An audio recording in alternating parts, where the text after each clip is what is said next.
Hello, today we're going to talk all about creating an indoor garden, especially if you are in a apartment or just a tight space in a lower budget.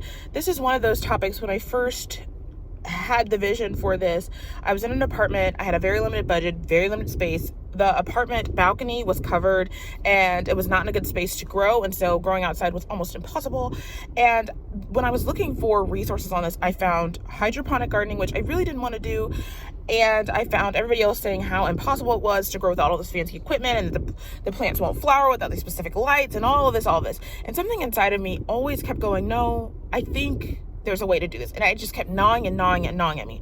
So finally I did it, and I just want to share with you the quick down and dirty of how to get started, because I wish that somebody would have told me. I found one source at the time that had that, so I'm trying to put more out there.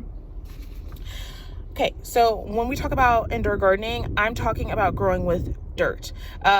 You can take the soil from the store, and if you just put it in buckets and start growing immediately, what's going to happen is you may get things like fungus gnats in your house or other bugs that you don't want. So what I found is to take some of that soil, put it in an aluminum pan with an aluminum foil disposable cover, and put it in the oven. I think I put it in for like 350 to 400. The point is to heat it up so that it kills the fungus gnats. Now, it is said that it loses some of its nutrients, yada, yada, yada. I really haven't had a problem with it thus far, and I'd rather deal with that than deal with the gnats and bugs in my house. That was just my personal opinion, but you do what you feel is best. I have found boiling water did not help.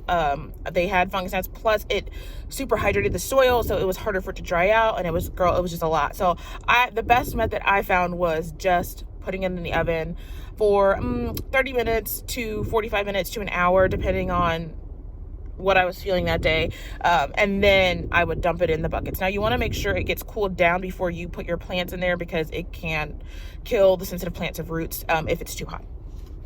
But obviously any soil, potting soil. You want potting soil, not gardening soil. Gardening soil is going to be too heavy and it's going to choke out the plants. You need potting soil. You want to get buckets. You can get 5-gallon buckets from Lowe's, Home Depot, Amazon, but you can also go to places like Sam's and Costco of that nature and see if they are still giving you buckets for cheap or free. You need to drill a few holes in them, small or big. Just make sure they're not big enough for large clumps of dirt to go in, but you do want water to flow through, because if you have a bottom that is closed off, what's going to happen is the water's going to waterlog and you're going to deal with root rot, and plus you're not going to know how much you're watering, and that can get tricky too.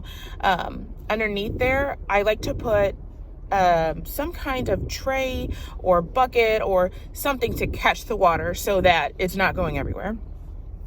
Now, that's probably the obvious. Obviously, you need seeds and plants and stuff like that. But the next not obvious thing is you need a shelf. Now, for me, I went to Lowe's and I bought, I think it's called Hellman. It's like with a really sturdy metal shelf. It's important that it's sturdy.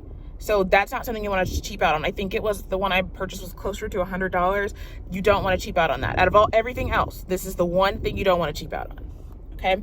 Now, here's where it gets tricky, because you have to use a specific light. You don't. I found going to Lowe's or Home Depot, getting the shop lights, okay, and then getting some daylight bulbs. You have to get the bulbs that fit the shop lights, obviously, but daylight bulbs, because daylight bulbs have the full range of light. So it's made to mimic the sun. I have found in growing plants indoors, it don't matter. It does not matter. The plant knows what to do. There was not a situation where the plant grew and it did not flower. There was not a situation where it flowered and did not grow. I don't know what everybody else is talking about, but daylight bulbs work just fine. They're cheaper. You can get grow lights if you want, but I have found daylight bulbs work best. Now, what doesn't work that I have found is those Walmart brand grow lights. To me, those don't work. But the other grow lights do work as well. You can also get can lights. Those are like, at the time, they were like $2 to $5, and they clip onto something. And I just took a wooden pole, clipped the light on with a daylight bulb or a grow light, whatever you could afford, and then stuck that in the bucket too. That works as well. The next most important thing is a fan. If you do not have a fan, you're going to have issues, because what I found is the plant starts leaning as it's growing without wind. So you're mimicking wind, sunlight. Without the wind, the plant gets leggy, it gets weak, so it needs that. Plus, the soil does not dry out as it should, and you're going to have issues with maybe mold and even things like root rot and just bugs. It just gets complicated. It is better to have a fan blowing on the plants occasionally, okay? And you can just get a cheap little oscillating fan. Doesn't have to be anything serious. The next thing is fertilizing. I was thinking about making a video on all the fertilizers that I've made inside an apartment, but I'm going to give you a down and dirty on this because so many people use the organic fertilizers. Now, if we know anything, the granulars, organic fertilizers or non-organic fertilizers are harder for the plant to ingest because you're not dealing with nature who's going to be breaking it down, worms and things like that that's going to be eating it. So you really want to try to get a liquid fertilizer. If you're anything like me, you do not want a Miracle-Gro, and the other things are very expensive. The organic liquid fertilizer is very expensive to get. So what I found just very quickly is aloe is an excellent one. So when you cut just a node off of the aloe plant, right, it immediately starts bleeding this yellow liquid. To get rid of that, to use the aloe in general, you're going to put a cup of water and then put the aloe in the cup of water, right? That's just to use it in general. That is an excellent fertilizer. If you just put that yellow murky water in your plants, that is an excellent source of nitrogen. You will immediately know the difference. You can also put the aloe gel in there as well and blend it up, but if you just want to use the aloe and then reserve that water, that goes in your plants and it is absolutely fantastic. Another thing, if you want to buy something and keep something on the shelf, is blood meal and bone meal. You can buy that at Lowe's, Home Depot, Amazon. And what I do is I do put a little in the bottom of the bucket with the and mix it up with the dirt so that as I water it, it kind of disperses.